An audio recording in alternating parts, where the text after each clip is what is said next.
Hi, I'm Rabbi at AIPAC 2019, and you're watching Taped with Rabbi Doug. We're gonna see Rabbi Doug. We're gonna see Rabbi Doug. We're gonna see Rabbi Doug on your TV tonight.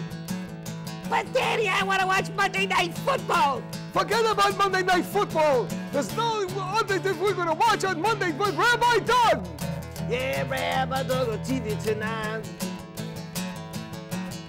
We're going to see Rabbi Doug. Oh, everybody talk about Doug. Shalom and welcome to Taped with Rabbi Doug. We're here for part 2 at AIPAC 19 here in the Washington Convention Center in Washington, D.C.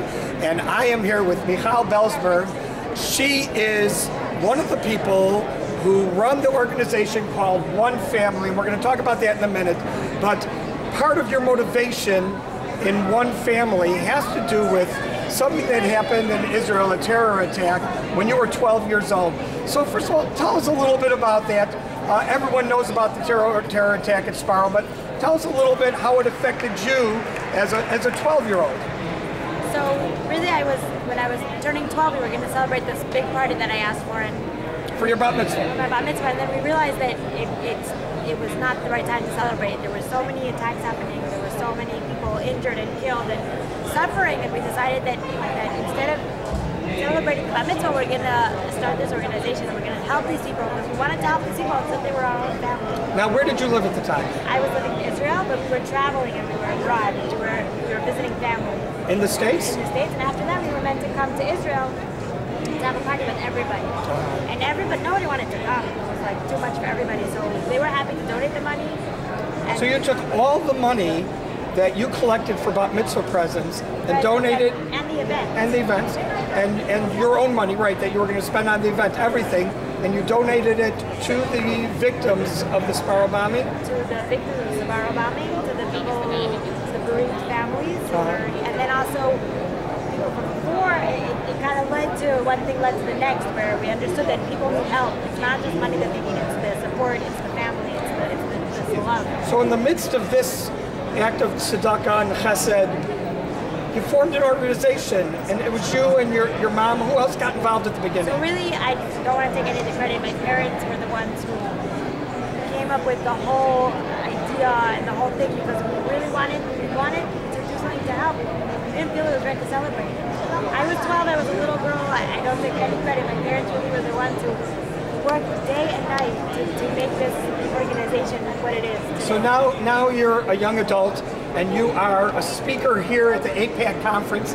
Tell me, what has One Family done in the past year since it was formed, and who are you helping today, and how do you raise your money, and really, what is this organization, what makes it special and different from others? Right, so I think what makes it very special and unique is the support group and the support system that we provide for these families, because there are organizations that give money and they come visit our hospitals and everything, but we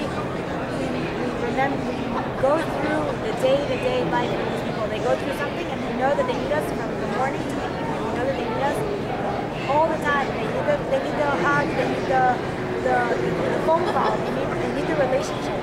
So we don't tell them we're open from 9 to 5. We're open 24/7. If you need us in the middle of the night, we're coming, we're there.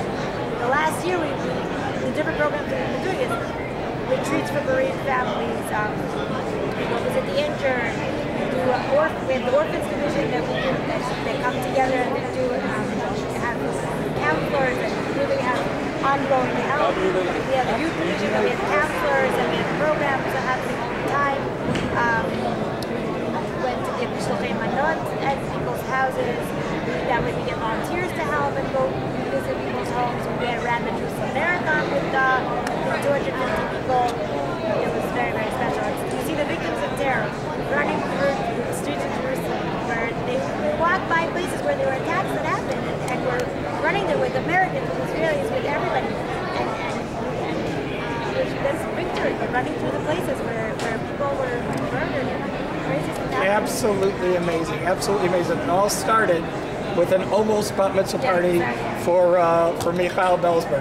Michal, I wish you much success, continued success with One Family. And this is such an important non-for-profit organization. How can people see a website for you if they're interested in knowing more? Our website is One Family Together on Facebook also. It's the concept of just being together, whoever you are. When we thought of this idea, we knew that people from around the world want to be helpful. So this is really a way for us to be able to help people through one family. Wonderful. We're all one family. Wishing you much success, Hatzlacha.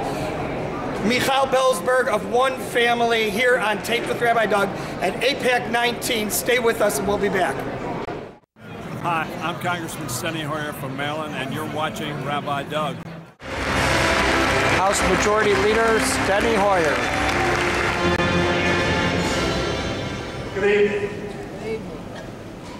I am so pleased to be with all of you. I'm pleased to be with my friend, your former president, Pence, who I was talking to in the back, Howard Core, your executive director, your president, Ward Friedman, and of course, as all of you know, my very, very dear and close friend, Howard Friedman. I know most of you don't know him, but it's worth getting to know.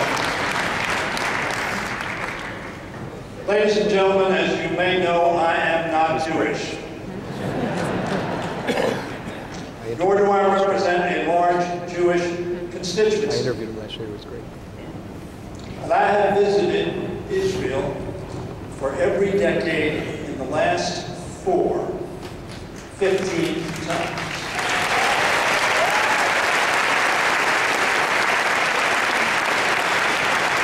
And that is important because I have seen the courage of its people and their enduring spirit to make their country flourish. I'm an American who believes passionately in the idea of Israel, in the state of Israel, and in the essential right of Jews to have a place of sanctuary in their homeland after millennia of hatred, prejudice, exclusion, dehumanization, and attempted annihilation.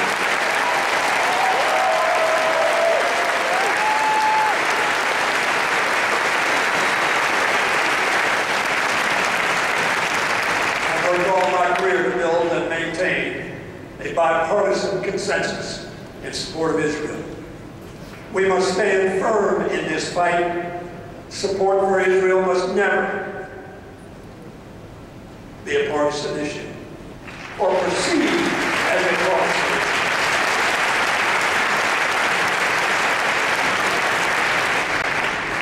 Bipartisan support for the U.S.-Israel relationship is in many ways one of the greatest strengths of Israel. The ambassador said that just recently. And it's also a great strength in America's arsenal, too. Yes, we stand with Israel because we stand for America's security. Yes, we stand with Israel because we stand for freedom. Yes, we stand with Israel because we reject bigotry and prejudice. Yes, we stand with Israel because we abhor the violence spread throughout the millennia at our Jewish brothers and sisters. Yes, we stand with Israel because we respect their courage, their resilience, their refusal to be forced out of the land of their ancestors.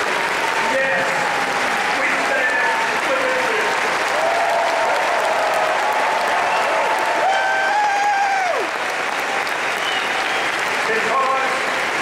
Because we are loyal Americans, patriots who believe in the American interest that Israel remains a strong, active, and supported place of refuge from the haters of the world.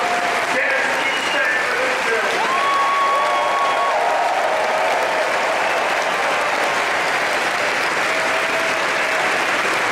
I thank you for the honor of standing with you for Israel. God bless you.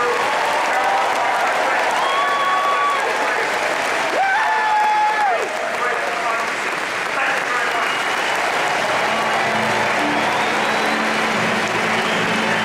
We're here again at AIPAC 2019, and I'm here with Aryeh Halivni.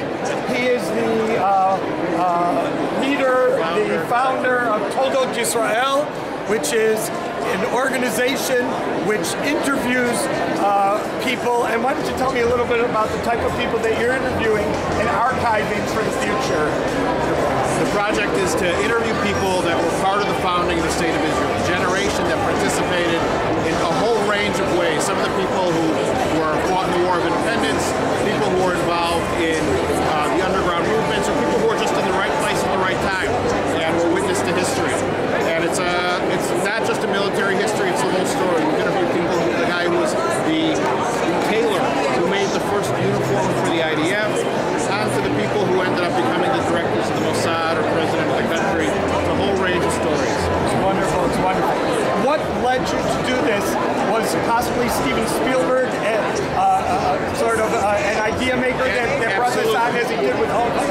Absolutely. I saw that project and I said there's got to be a continuation of that, or a parallel, where we interview people that were involved in 1948. And I always assumed somebody had done it. And I realized a bunch of years ago that no one had. So I quit my job, set up this organization, and we've now interviewed over 1,200 people. Let me invite Howard on camera here. Here's Howard Weiser. He is an important person in this project. He's also a nephew of our good friend Izzy Stark in Chicago. And how did you get involved in this project? I met Aryeh in Jerusalem about 10 or 12 years ago through my son-in-law went to Yisrael there, and I fell in love with it because, as Aryeh says, many people have heard survivors talk about their experiences firsthand, but very few have heard people who were involved in the founding of the State of Israel firsthand. Very nice. And so I'm trying to help where I can. Very nice. Toldot Yisrael, the archiving of interviews with the founders of the State of Israel. Let's have welcome to you, Aryeh, Howard. Website is ToldotYisrael.org. And it is a nonprofit organization and doing really good things. Stay with us here on Tape with Rabbi Doug and AIPAC 19. Ladies and gentlemen, please join me in welcoming a true friend of Israel and AIPAC, the Vice President of the United States, Pence.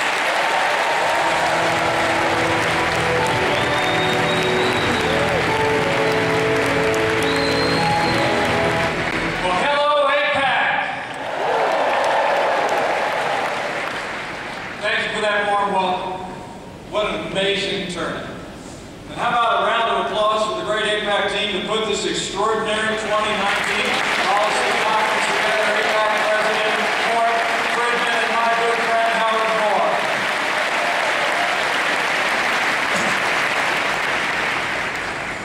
Members of Congress, Israeli ministers, members of the Knesset, to the 18,000 friends of Israel who have come from near and far, it is great to be back at AIPAC, the largest gathering of pro-Israel Americans in the United States.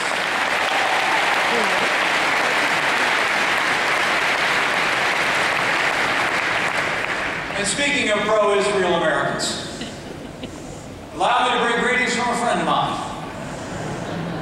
And someone history has already proven to be the greatest friend of the Jewish people and the state of Israel ever to sit in the Oval Office of the White House. I bring greetings from the 45th President of the United States of America, President Donald Trump.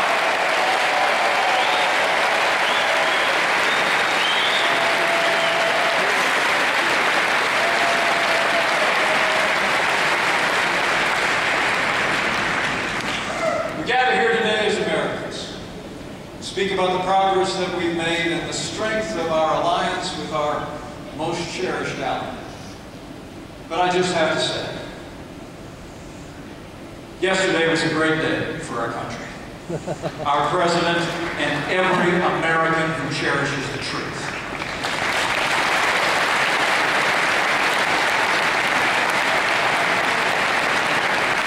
After 2 years of investigation and reckless accusations by many Democrats and members of the media, the special counsel confirmed what President Trump said all along. There was no collusion between the Trump campaign and Russia during the 2016 election, and the Attorney General confirmed there was no obstruction of justice.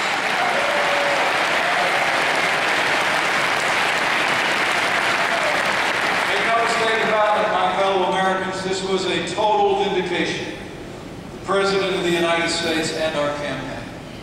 And it should be welcomed by every American. And even if some Democrats want to spend more time on discredited allegations, the American people can be confident.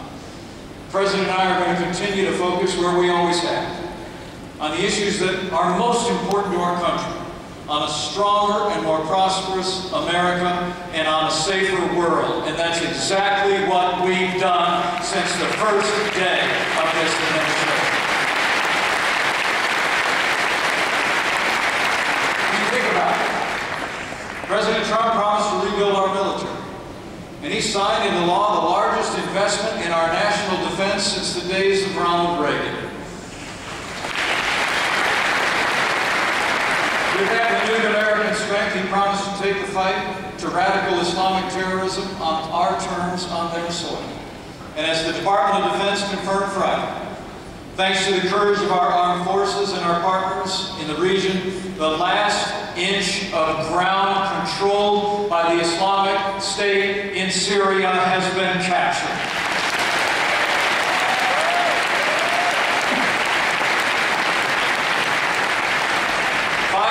After ISIS controlled nearly 35,000 square miles in Syria and Iraq, nearly 5 million people lived under their brutal regime. The ISIS caliphate is no more.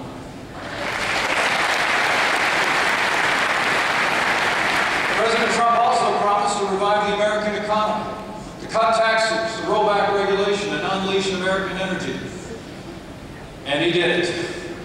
Since Election Day, we've created 5.3 million new jobs. The unemployment rate has hit a 50-year low, and more Americans are working today than ever before in the history of the United States.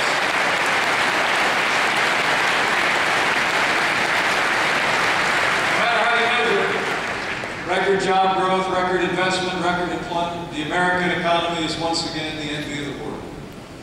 President Donald Trump is a man of his word. And with respect to our most cherished ally, he's been more than a man of his word. Under President Donald Trump, if the world knows nothing else, the world knows this: America stands with Israel.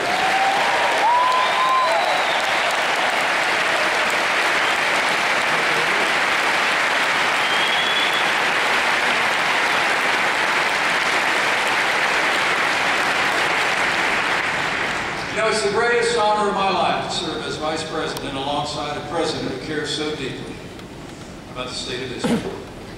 Thanks to the President's leadership, our alliance has never been stronger. Our friendship has never been deeper.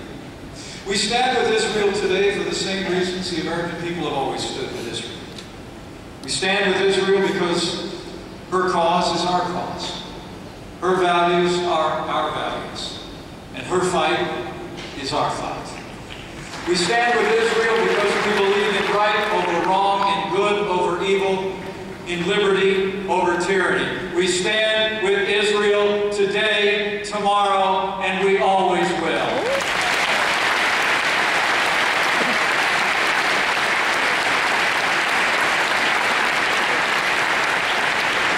But it's not just been talk. President Trump promised that Israel will have the resources and tools to defend itself by itself. And today, in the wake of the rocket attack near Tel Aviv, I'm proud to report that American support for the security of the state of Israel has never been stronger. And the military of the state of Israel is stronger than ever before.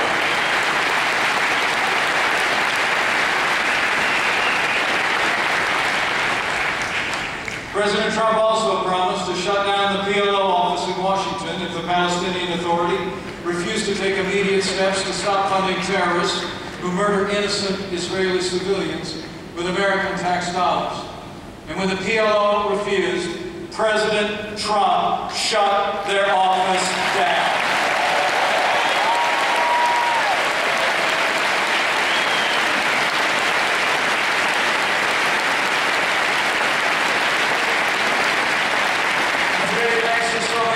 The Taylor Force Act is the law of the land. When President Trump promised to cut off funding to anti Israel agencies at the United Nations? He meant it. And last year, the United States ended all U.S. contributions to UNRWA.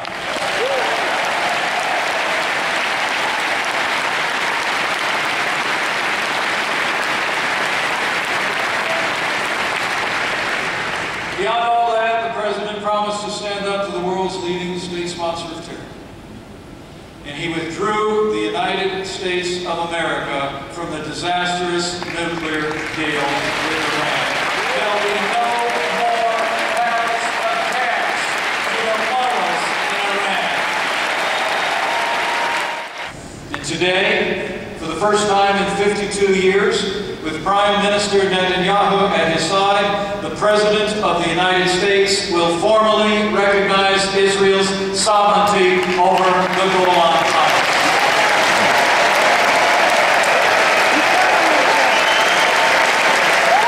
With the unwavering support of all of you and all of those who call these two great nations home, with the leadership of President Donald Trump, and with God's help, I know the best days for Israel in the United States of America are yet to come. Thank you.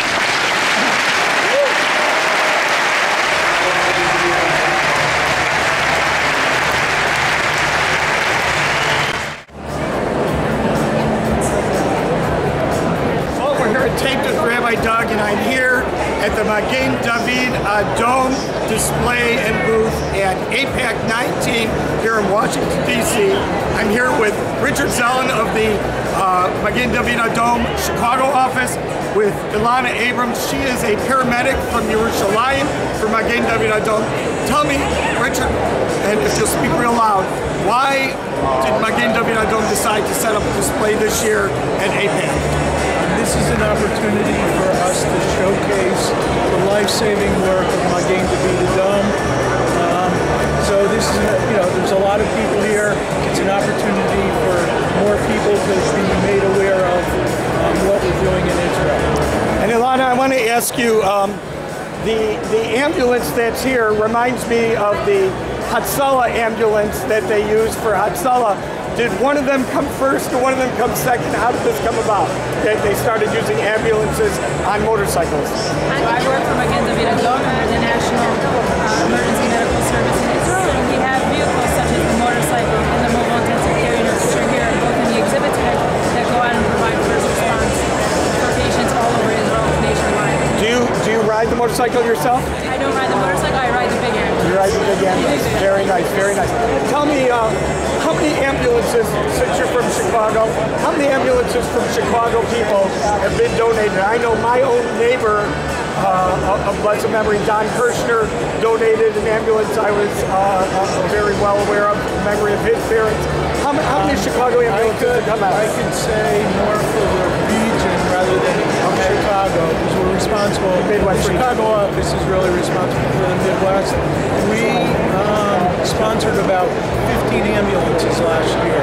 15 last year, very nice. All right, well, stay with us here on Taped with Rabbi Doug. We're at AIPAC 2019, and this is the Magen David Adom display at AIPAC in the Village. Senate Democratic leader Chuck Schumer. Tonight I wish to speak personally about my support for Israel, the need to maintain a strong bipartisan relationship, and the threats, the very real threats, that Jewish communities across the globe are facing. The security of Israel is and has always been in America's national interest. But I fear that too many of our younger generation don't have the same understanding of the threats facing Israel as my generation did. They don't know that as long as Israel has existed, she has had to defend herself from enemies who seek to wipe her off the map. That's a fundamental problem we must confront head-on. Now, that's certainly not true here at AIPAC. Our young people know the story and the importance of Israel, and I know that there are several thousand students here tonight. Students, stand up. Let us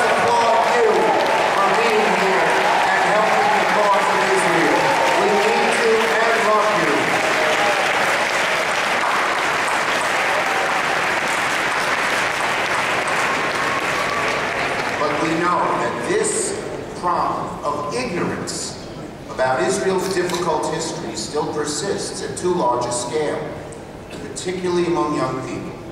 And so it's incumbent on us to explain that history to every single member of the younger generation, Jew and non-Jew alike. We must remind them, teach them, that threats to Israel are not just in the past, but very much in the present and the future. My friends, when I think of my grandson Noah, who was born at a time when Israel is stronger than ever, I think about what I'll tell him when he's old enough to understand. I'll tell Noah that as a young man in James Madison High School, I remember walking to class with a transistor radio to my ear. Of course, I'll have to explain to him what a transistor radio is. Listening to the news reports that June about the Six-Day War, praying to Hashem that Israel wouldn't be washed into the sea.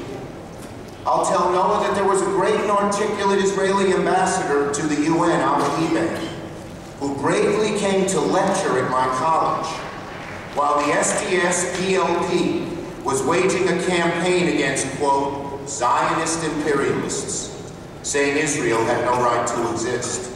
And how, when the SDS-PLP tried to shout him down, Aryeh, in his beautiful Etonian tones, said, "You," when he pointed to them in the balcony, "you certainly cheer when anyone else gets a stake, but you do not cheer when the Jewish people achieve their dream of a homeland." And the anti-Zionists slinked out in shame. My friends, we must never forget what Israel and her freedom mean to the Jewish people and what the friendship of the United States means to securing that freedom. As long as Hashem breathes air into my lungs, I will not forget. I know you will not forget. And we will fight to protect the Jewish people here in America and in the state of Israel. In America and in Israel, Am Yisrael Chai, the people of Israel live. Thank you. God bless you. AIPAC, keep up the great work.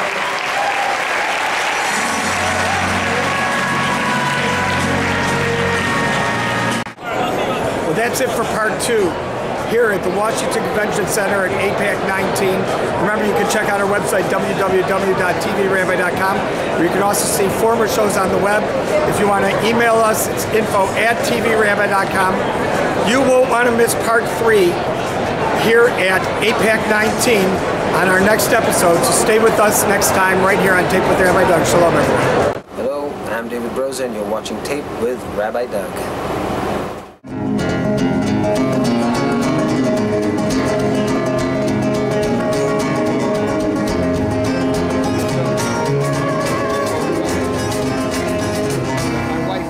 זה אולי, כי התפוצצנו ונלחמנו לענות, כבר לא רצינו לענות, את הבטחת טבעת הזהב, ראיתי ברקנטת וחזר, ואולי, סקירה מכך ומעבורת Gonna see Rabbi Doug on the TV tonight. This has been a Taped with Rabbi Doug production.